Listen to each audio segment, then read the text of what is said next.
केंद्र की मोदी सरकार ने हाल ही में भाजपा के वरिष्ठ नेता लाल कृष्ण आडवाणी को भारत रत्न पुरस्कार की घोषणा की, जिसे लेकर वरिष्ठ पत्रकार निखिल वागले ने सोशल मीडिया प्लेटफॉर्म पर उनके खिलाफ कुछ आपत्तिजनक बयानबाजी की, जिसे लेकर शुक्रवार शाम पुणे में निखिल वागले की कार पर हमला किया। बताया जा रहा है कि निखिल वागले जब कार में सवार थे उस वक्त उनके साथ महिलाएं भी मौजूद थी, लेकिन बीजेपी के सैकड़ों कार्यकर्ताओं ने निखिल वागले पर अटैक किया। उन्होंने महिला को भी न छोड़ा। जानकारी के अनुसार वरिष्ठ पत्रकार निखिल वागले पूना में आयोजित निर्भय बनो कार्यक्रम में हिस्सा लेने जा रहे थे।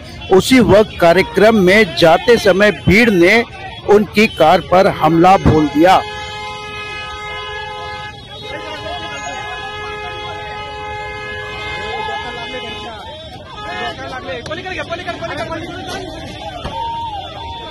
बता दें कि भाजपा के नेता सुनील देवगर ने मंगलवार को निखिल वागले के खिलाफ शिकायत दर्ज करवाई थी। शुक्रवार को पुणे में भी वागले के खिलाफ केस दर्ज किया गया था। साथ ही निर्भय बनो कार्यक्रम रद्द करने की मांग भी की थी, लेकिन जब निखिल वागले इस कार्यक्रम में पहुंचे तो दर्जनों कार्यकर्ताओं ने निखिल वागले की कार पर हमला कर कार को पूरी तरह से क्षतिग्रस्त कर दिया। निखिल वागले इथं कार्यक्रमाला येणार होते, त्यांना काही विरोध होता, त्यांना आम्ही कम्युनिकेट केलेलं होतं। इथली परिस्थिती हाताळल्यानंतर ते इकडे ज्यावेळेस यायला लागलेत ट्रॅफिकच्या याच्यामध्ये त्यांच्या गाडीच्या मागे पुढे आमचे पोलीस होते, परंतु त्यांच्या येत असताना काही जणांनी गाडीवर शाई आणि मागून दगड फेकलेले आहेत। त्या संदर्भात आम्ही गुन्हे दाखल करू, सगळ्यांवर कारवाई। निर्माण होतोय। आता निखिल वागलेंनी आतमध्ये भाषणामध्ये देखील सांगितलं पोलिसांना माहित होता हल्ला होणार आहे, तरी देखील पोलिसांनी प्रोटेक्शन दिलं नाही। रस्त्यावरती देखील पोलिसांचा बंदोबस्त नव्हता आणि पोलिसांनी सिक्युरिटी द्यायला हवी होती। सगळ्यात महत्त्वाचं अशा पद्धतीचा गाडीचं नुकसान मोठ्या प्रमाणात झालं। बघितलं असेल 4 वाजेपासून मोठ्या प्रमाणावर बंदोबस्त दिलेला होता। इथे खूप मोठ्या संख्येने पोलीस पण आहेत। तुम्ही बघितलं असेल मगाचं आंदोलन पण या ठिकाणी झालं, ते पण पोलिसांनी निखिल वागले साहेबांच्या जवळ त्या ठिकाणी त्यांना कम्युनिकेशन साठी पण पोलीस दिलेले होते। ते येत असताना मध्ये ट्रॅफिक मध्ये कोणीतरी फायदा घेऊन दगड टाकलेला आहे, त्याच्यावर पूर्ण कारवाई केली। एवढी मोठी रहदारी असते, पोलीस बंदोबस्त सुद्धा त्या ठिकाणी आपण सीसीटीव्ही मध्ये बघून जे कोणी दिसतील त्यांच्यावर कडक कारवाई करू। व्हिडिओ आता समोर येत आहेत हल्ल्याच्या वेळेस त्यांच्यावर दगडफेक होताना मोजके 2-3 पोलीस दिसत आहेत, हातावर बोट मोजणे इतके पोलीस पाहायला मिळत आहेत। इतका मोठा बंदोबस्त तुमचा होता तुम्ही सांगताय, तर एवढा मोठा हल्ला कसा झाला?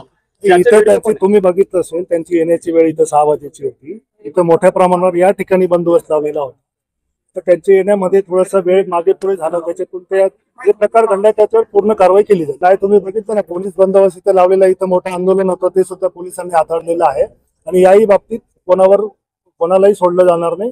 जे कोणी त्याच्यामध्ये असतील त्यांच्यावर कारवाई केली जाईल। आमच्यावर हल्ला केला, गाडीमध्ये मी असीम सरोदे, विश्वमर चौधरी आणि श्रेया ही होती आणि वैभव हे आमची गाडी ड्राईव्ह करत होते। बंटी जे आहेत बाळकृष्ण निडळकर यांनी बाहेर उतरून वाचवलं आम्हाला। पोलिसांनी आम्हाला 4 तास ऑलमोस्ट डिटेन्शन मध्ये ठेवलं। ते घरामध्ये जी नजर कैद असते अशी होती। पोलीस आम्हाला जाऊ देत नव्हते तिथून बाहेर। आम्ही जेव्हा म्हटलं सभेच्या ठिकाणी जाऊ तेव्हा त्यांनी जवळजवळ 30 ते 40 पोलीस अधिकारी स्पेशल मधले रस्त्यावर उभे केले आम्ही जाऊ नये म्हणून।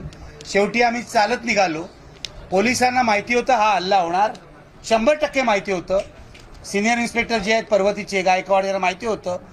हे सतत आम्ही इथे येऊ नये असा प्रयत्न करत होते। 4 तास त्यांनी आम्हाला नजरकैदेत ठेवलं।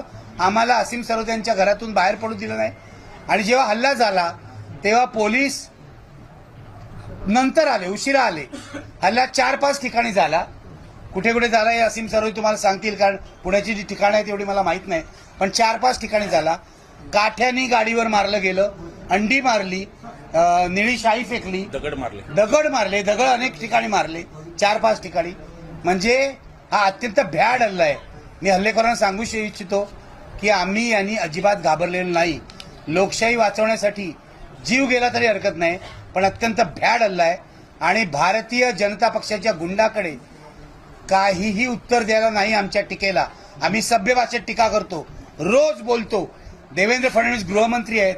मला असं वाटतं की एका महाराष्ट्रातल्या जवळजवळ 45 वर्ष पत्रकारितेत घालवलेल्या पत्रकारावर आणि ज्येष्ठ कार्यकर्त्यांवर नीरव बनवचा असा हल्ला होणं हे शर्मेची गोष्ट आहे. देवेंद्र फडणवीस यांना थोडी तरी शरम असेल तर त्यांनी राजीनामा द्यायला हवा. जीवघेणा हल्ला होता. आम्ही मरणातून वाचलेलो आहोत.